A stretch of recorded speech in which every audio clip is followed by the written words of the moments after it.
In this session, we are interviewing Dr. Sam George. Sam is a dear friend. He was born in the Andaman Islands in India, which is also playfully known as India's Hawaii. The islands are closer to Indonesia and Malaysia than they are to India. Sam was raised in the heritage of the St. Thomas Christians of Kerala, which emerged from the Syrian Orthodox Church, which was established in India in the 1st century AD by the Apostle Thomas. Sam had a life-changing encounter with Jesus at the age of 15. He then went on to do a PhD in theology, researching family, church, and diaspora. He now teaches global migration, diaspora missions, and world Christianity at Wheaton College in Chicago and various other colleges around the world. He's also authored many articles, book chapters, and books. Sam is also on the senior leadership of the Lausanne movement. He lives with his wife, Dr. Mary George, and their 2 boys, which have now moved on to university, in the northern suburbs of Chicago, USA. So, Sam, you've done extensive work on diaspora. In these sessions, we want to look in particular into the Indian diaspora, which I believe is the largest diaspora around the world. So to start with, can you start by updating us on the current state of the global Indian diaspora so we can get an overview of what's going on and what may happen? First of all, thank you, Rahil. It's a joy to be here in Oxford and with you and just hang out the last few days and get to and talk about various things. And it's a pleasure after a few years of COVID and all the emails and Zoom calls. And it's good to be in person and be here and meet with your colleagues and the work that is OCA is doing here at Oxford and England and beyond. It's an honor to be here. Thank you. Indian diaspora, has been a passion just, growing out of my own life experiences of having lived in many countries. And my dad left mainland India, and I've been kind of wanderer all my life, having to live and losing friends, making new friends, going to new culture, adapting to new culture and people and languages. All of that, and then my career, my early studies was in engineering and business, and took me 10 years, corporate America, to different parts in Asia and Pacific. And so I continue to wander about now, studying migration and teaching many places. I say that some professors teach many things in one place. I am one of those professors who teach only one thing in many places. You're out nearly once a month, I believe, right? Average. I hold a visiting faculty status at few schools and I teach, but also learning the perspective from different parts of the world and the different communities. Global migration has become a global issue now, and of many kinds in many places and many issues. Governments to people to churches to are all kind of grappling with this reality of unprecedented human mobility in all over the world. And so coming from an Indian origin, my parents are from the state of Kerala. Which is in the south of India. West of India. Southwest of India, okay. It is the oldest Christian tradition in India, dating back to Apostle Thomas, as you mentioned. But I come from the Marthoma traditions, which is a Reformed Eastern Church. My dad left Kerala, came to Chennai, then he ended up in Andaman Islands. Those days, Andaman Islands was known as the Kalapani, black waters, and nobody wanted to go there. And because it is like a jail, it is like a Alcatraz of India and the British India. They put prisoners and the worst convicts. But it had become India, independent India. It was part of that wave. And so my dad landed up in 1948 and he grew up there. But then subsequently I lived in Singapore and Hong Kong, managing this American company, and came to know about the Chinese dispersion. And then I started reading scripture, and I saw the theme of migration throughout scripture. And then I did my graduate studies. I left corporate world, went into seminary, which I thought that I'm going to be taking a 1-year sabbatical. And that just turned out to be some 26 years. Until today. Right. And then I moved from one seminary to another, and then came to England and did my doctoral work here.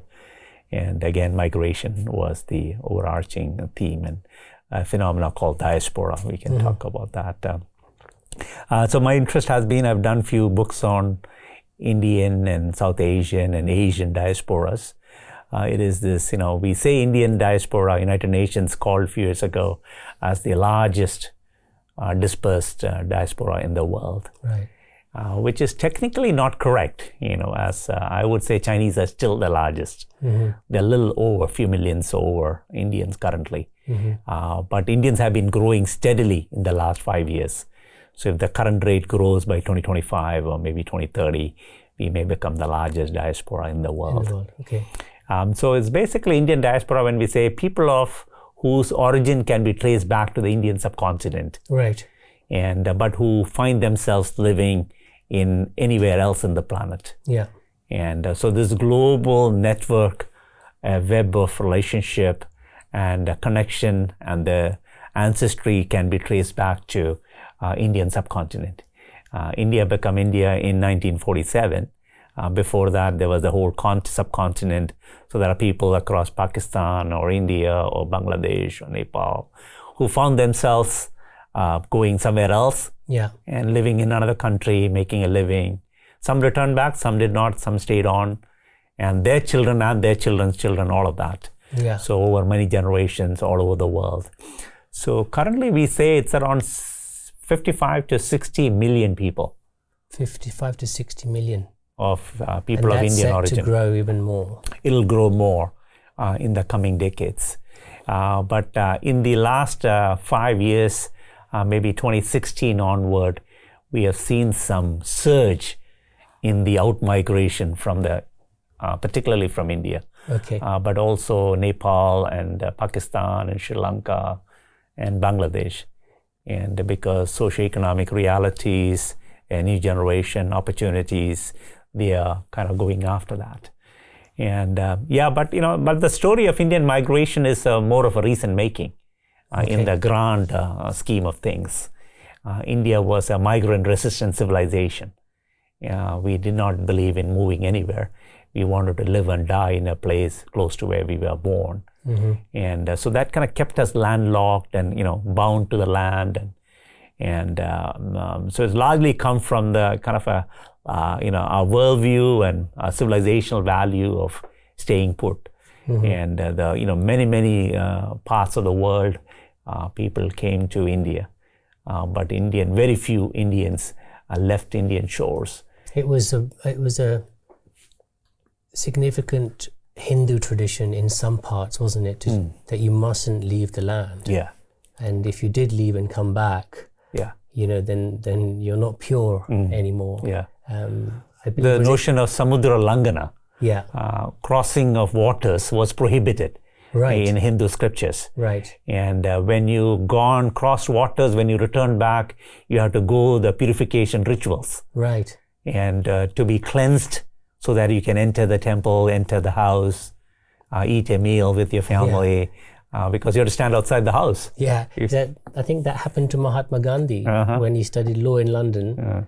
When he went back, right? He landed in Surat. He landed in Bombay. Bombay. His brother comes from Porbandar, which is up in Gujarat, and that's where the family originated from. So he comes to Bombay to visit.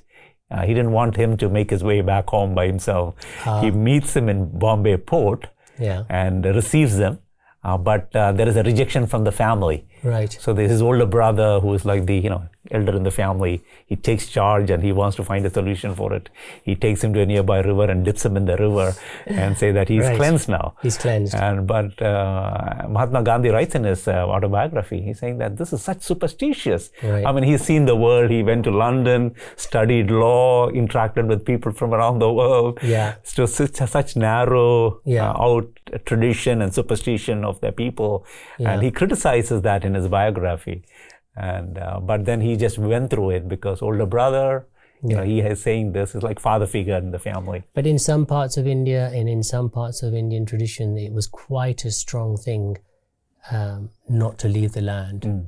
Can you just explain a little about the understanding behind that in the sense of the various deities have territorial authority? Can you just share that? The notion that gods and goddesses have territorial boundaries, and the land of what they call as a punya bhumi, sacred land, is the land of your gods and goddesses. All the gods and goddesses of India they have their territories and their regional affinities and devotees and all of that. Right. Okay. And so it is tied to the land in some way.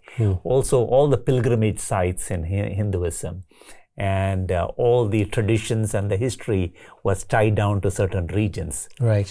And so people tied up, connected to the land, to the sense of duty. Right. So Punya Bhumi is your Karma Bhumi. Yeah. Punya Bhumi is your the Dharma Bhumi. Yeah, your place of duty. Duty. You're bound to the place. Your land is your place of duty, yeah. And there's also the land of salvation, Moksha Bhumi. Yeah. Your salvation is tied to the land. Yeah. Many times in Hindu worldview, you are positioned by caste in the social hierarchy, by location, your geographical location. Right, yeah. You're tied down to a place. What jobs you will do will be determined by your caste. Your position in the society will be predetermined by your birth. And karma. Karma.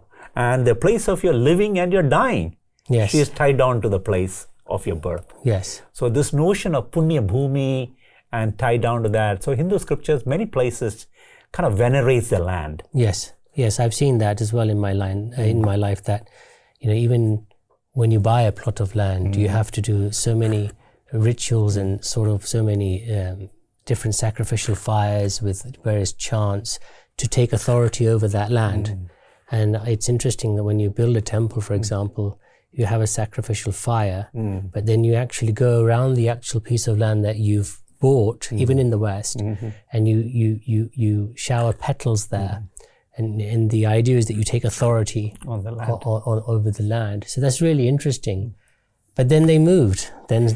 Yeah. So, so traditionally, as a result of such thinking, they become kind of bound to the land, imprisoned by the land, so to say. But there were exceptions. Many communities within India. Right. So some of them in the southern coast, because they were coastal communities like fishermen community. Right. So the fishermen caste in Tamil Nadu, in Kerala, Karnataka, they defied this land notion. Because they're making, they're going into the water for making their living.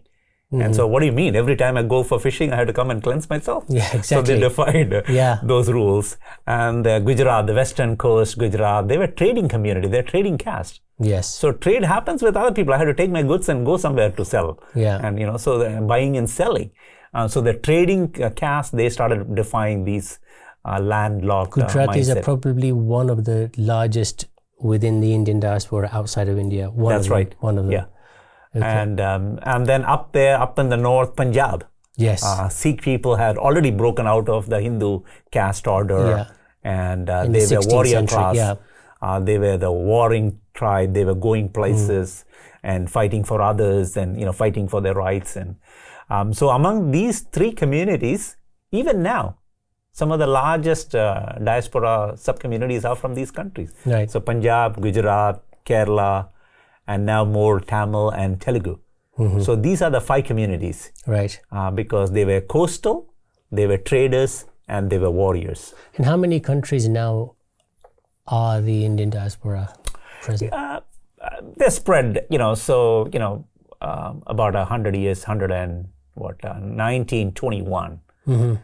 It was claimed that the sun never sets on the British Empire. Yes. 100 years ago, imagine British was on the pinnacle of territorial conquests all over the globe. Right. They had presence. Their ships were on every sea. Yeah. Their soldiers and their administrators were managing colonies in every continent of the world. Yes. And you can see in them, in the graphics that I have. And so that was the territorial spread. Huge. Of British Empire at the peak of British rise. And so 100 years later, now we say the sun never sets on the Indian diaspora. Okay, right, because they're everywhere. They're everywhere. On every continent. So I sometimes joke, coming from the computer industry, wherever there are computers, you'll find an Indian behind it. Right. Literally, because, this computer revolution in the last 20, 25 years has caused a massive out-migration of Indians. So this huge migration that's taken place, mostly, correct me if I'm wrong, it's in the English-speaking countries more. Yes. I would argue USA and UK more than Australia and New Zealand. But the growth is steadily rising in both New Zealand and Australia. Yes, I read that in Australia now Hinduism is the fastest growing religion in Australia. So what implications does that have for us in the UK? You're from the US, I'm based here in the UK. So what are your thoughts on that? Yeah, I would say that broadly the Indian global diaspora is around 55 to 60 million in some 200 countries. Right. And literally in every continent, every region of the world. They could be divided broadly into two categories. Okay. 1947 and before. Which is India's independence. India's independence happens in 1947. Right. Before independence, there was no, separation, partition, Nepal. There was all one region. One big subcontinent. So British India was a subcontinental level. Which was like 540 kingdoms, really. Yeah, several kingdoms. Run by the British, but all in kingdoms, So 47 becomes the kind of the dividing line when we say about old Indian diaspora and the new Indian diaspora. I see. Okay. So those are the broad categories. The old Indian diaspora is the indenture laborers. Okay. After the slavery was abolished here in England, British colonies everywhere, tea plantations to sugarcane to in the Caribbeans, in South Africa and in African continent and Southeast Asia, all the way to Fiji. So their empire had spread everywhere. They needed workforce. Okay. So they took in the 1950s, 60s onwards, millions of them to work. Because India was the largest colony for the British. Yes, it was. They needed laborers who would work in the farms, and they took a few million people from India over ships, took them to all over the world. So that generation from 1850 to 1947, we estimate around 2 million people were taken out of India.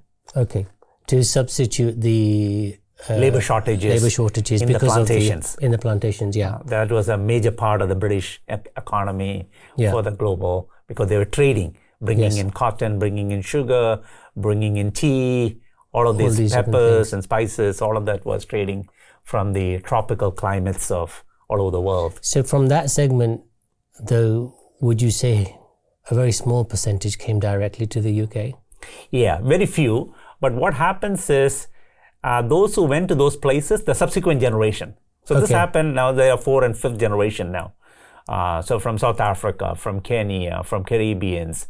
So many have come, what we call as a secondary migration. Right. So their ancestors went to one of the British colonies, and then they were born and raised and they were British subjects or the citizens.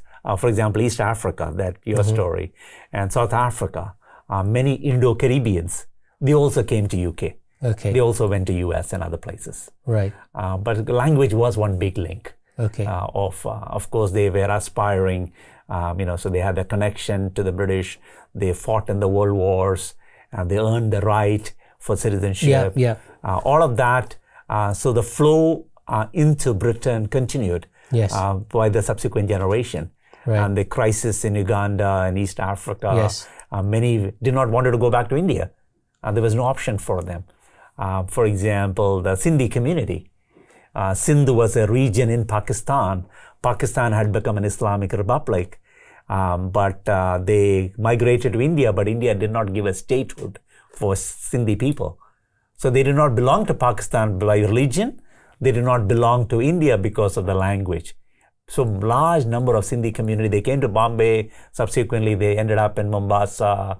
They ended up in Hong Kong, all through the British trade links. I see. So Sindhi community they were forcefully dispersed, and a diaspora community because there was no state. Gujarat and Kerala and Maharashtrians and Telugus, they all had their state. And so there was no Sindh state in India, but there's a Sindh province in Pakistan, but it was Islamic. So some of the Muslim Sindhis stayed there, but the Hindu and many who become Christians thereafter, they came to India, but through Indian ports in Bombay, they got scattered all over the world. So that's the story of the pre-independent Indian dispersion. Although they're few, but they're significant because now they're in the third, fourth generation in different parts like South Africa, in Durban city. I was in Trinidad and Jamaica. There are Indians of fourth generation who had never been to India. Yeah. And their father has not been to India. And so I was talking to this uncle. I mean, we all call uncle Indian culture. So I was staying with my friend's father in South Africa. And he said that, this uncle is in his 80s. Right. And he has never been to India. Probably can't even speak the language. They can't speak. And they speak some, they're from the Tamil Telugu part of India, southern India. So they know some words they'll throw in between English. Yeah, when I went to Suriname in South America, they couldn't speak any Indian language. Yeah. And the cuisine significantly changed. Yeah. Back to the UK, we have 2% of the population is Indian in the UK. They contribute 8% of GDP, which is quite significant in the UK. After 1947, when they came to help rebuild after the Second World War, we see a lot of temples being built in the UK because they wanted to maintain culture, language and cuisine more than spirituality.